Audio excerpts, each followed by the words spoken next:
The banded hip thrust and abduction is an exercise that we'll be doing to target the glute max with extra stress on the glute med, which are the parts of the butt just towards the side there.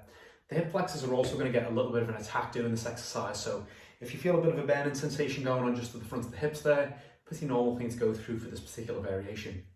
But it should be the glute med, it's the main thing that really feels it.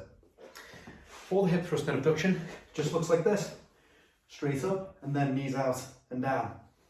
All we want to think about for setup wise is to get into our normal hip thrust setup. So feet a couple of inches away from the butt. We want the feet themselves to be about shoulder width apart. Knees should already be pressed out against the band, so there's a little bit of tension already on the glute med. We're essentially looking at going from a wide position to a wider position when we're at the top. So from here, I'm going to push straight up until I reach that peak contraction with the glutes at the top, and then I'm going to hold that contraction and push the knees out against the band, bring them back into neutral and down. Up, out, neutral and down. What we're not looking at doing is having it as two separate movements, so it's not hip thrust up and then do it. It's hip thrust, hold it, and then knees out. Not a big dip, and then just a random abduction at some point.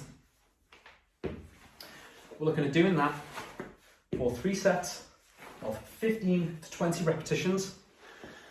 Start off with your lightest band. You might find that one of your rubber bands is a little bit better to do this exercise with at first, and try and build this up until you can do 3 sets of 20 comfortably with your mid-strength fabric band.